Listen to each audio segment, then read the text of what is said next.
Assalamualaikum warahmatullahi wabarakatuh. Kami dari kelompok 4. Perkenalkan, nama saya Tia Ramadhani dengan NPM 112100888. Saya Tika Widiani dengan NPM 1121063. Saya Kania Nadia Rahma dengan NPM 1121009. Di sini kami akan mempresentasikan hasil tugas mata kuliah logika matematika. Di sini saya akan menjelaskan mengenai prolog. Pengertian prolog adalah bahasa pemrograman tingkat tinggi yang berbasis logika. Prolog dirancang untuk memfasilitasi pemrograman logika dengan pendekatan deklaratif. Fungsi prolog ada 3, yaitu pemrosesan bahasa alami yang digunakan dalam interaksi antara bahasa komputer dan manusia. Yang kedua, pengembangan kecerdasan buatan. Yang ketiga, pemrosesan logika yang memungkinkan pemrogram untuk menyatakan fakta dan aturan, lalu meminta sistem menemukan solusi berdasarkan informasi tersebut.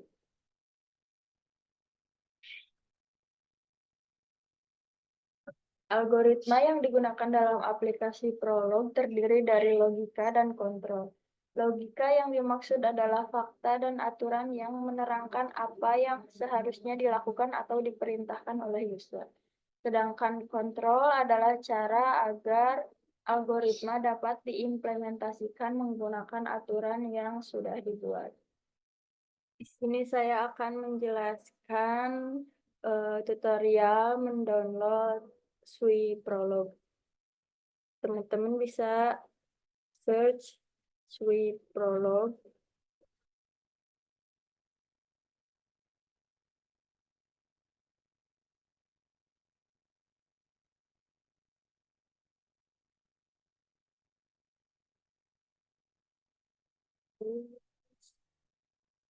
Klik I understand, lalu download.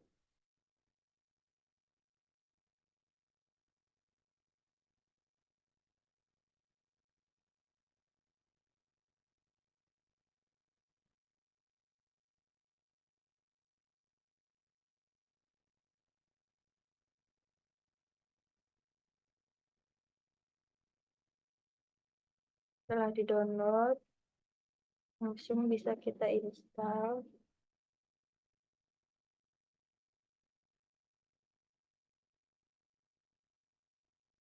Run as, ini klik kanan, ini klik kanan, lalu run as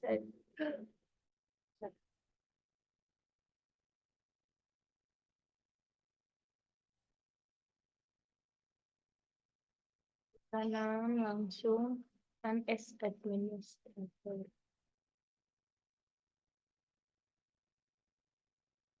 Kita tunggu.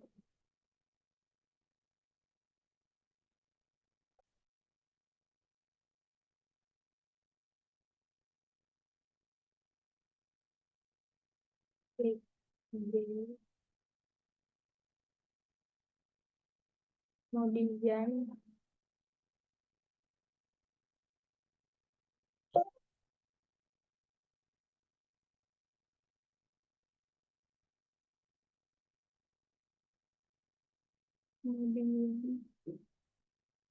kudu di uninstall dulu. Yes, wait. Yes. Kemudian klik yes.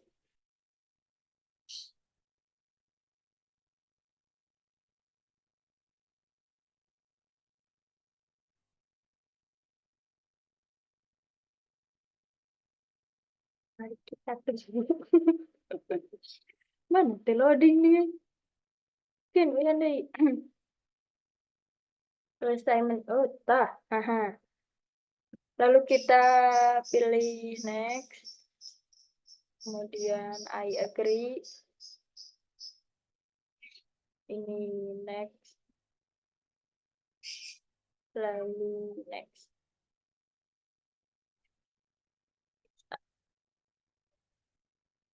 Opening. No. About. Jadi punya agak. nggak tahu gitu. Apa emang pada terus bisa jadi tumbang tindih gitu. Wihanda ingin salah, belah disi. Entosnya api-api entos gitu kan. Iya nah maksudnya teh maju-maju. Dan pun cancel. Coba Wihanda, tapi nundana bakalan di deh. Setelah di-download kita klik kanan, lalu run as administrator, kemudian klik yes, lalu kita next, kemudian I agree, next lagi,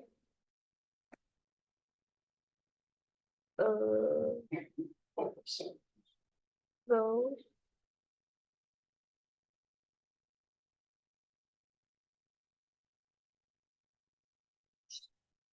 ini bebas mau disimpan di mana, saya simpan di D aja.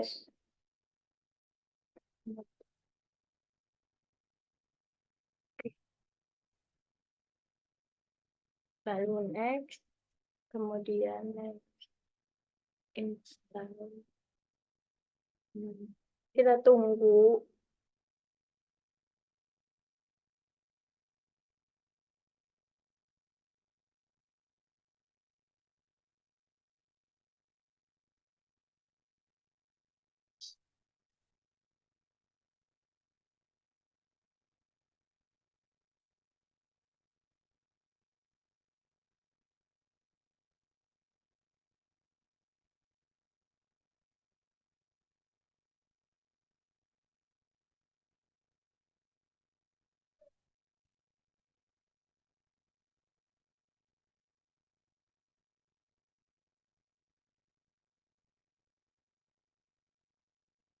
Nah, setelah selesai kita klik finish.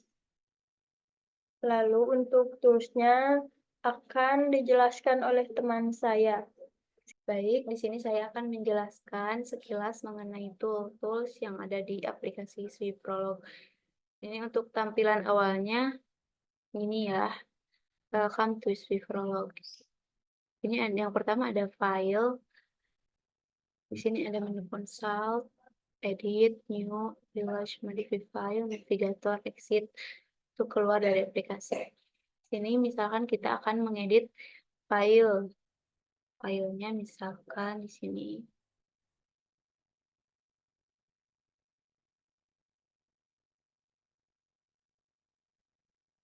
Ada ya teman-teman. Oke.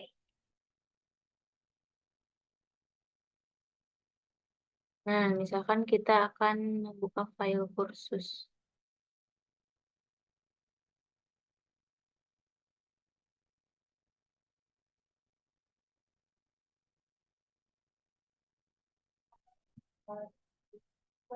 Bisa sih kan?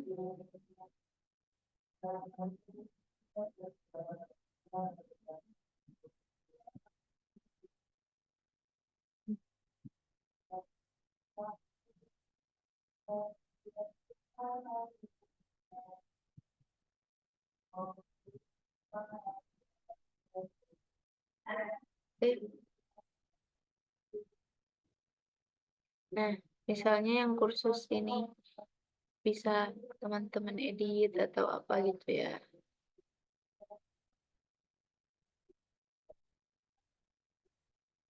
Terus yang selanjutnya ada file edit, bisa undo untuk mengembalikan file ke yang selanjutnya.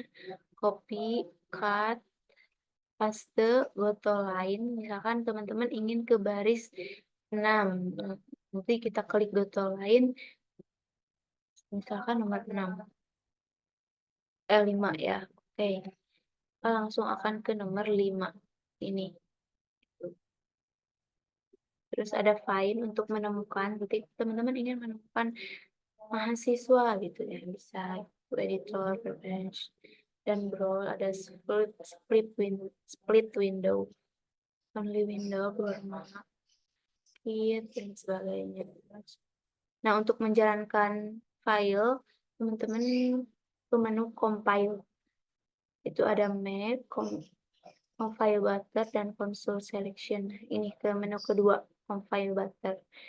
Dan selanjutnya ada menu Prolog, tools Prolog, ada export, check dependent, update, edit, PSE dan hub untuk permintaan bantuan atau apa ya. Baik, untuk studi kasusnya di sini kami membawakan tema sistem akademik universitas. Dan di sini terdapat beberapa variabel.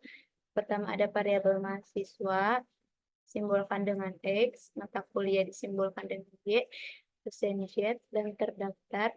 Terus ada dua yang terpenuhi diantaranya X dan Y, mengajar Z dan Y, prasyarat Y dan W. Ada di sini contoh pernyataannya. Yang pertama, untuk setiap X dan untuk setiap Y, jika terdaftar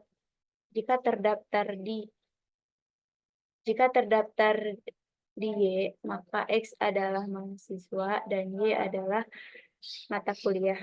Yang kedua, yaitu untuk setiap Z dan setiap Y, jika Z mengajar Y, maka Z adalah dosen dan Y adalah mata kuliah. Untuk yang selanjutnya yaitu untuk setiap Z dan setiap Y, jika Z mengajar Y adalah mata kuliah, maka lulus mata kuliah lainnya gitu. Jadi ini berarti untuk setiap Y dan setiap W. Jika W adalah prasyarat untuk Y, maka Y adalah mata kuliah dan W adalah mata kuliah. Jadi W ini adalah prasyarat untuk Y. Misalnya prasyarat untuk mata kuliah pemrograman yaitu lulus mata kuliah algoritma. Sekian, terima kasih. Selanjutnya untuk studi kasus dalam bahasa prolog.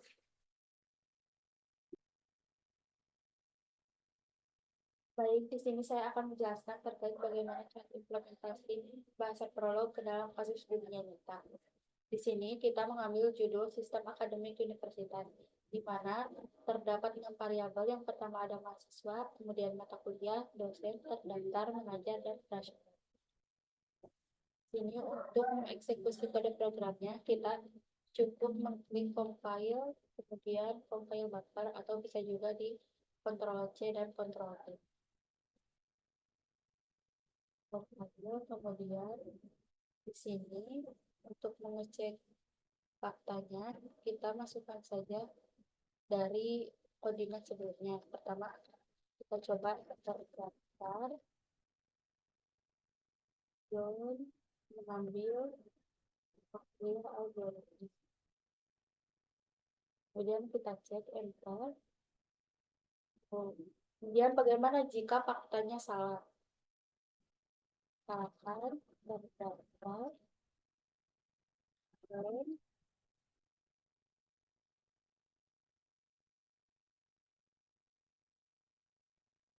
Maka hasilnya akan false.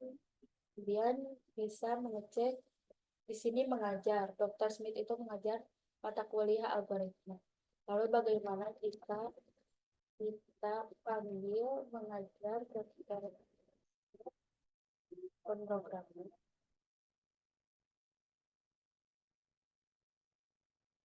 Maka hasilnya false karena Dr. Smith itu mengajar mata kuliah algoritma. Mungkin cukup sekian dari saya.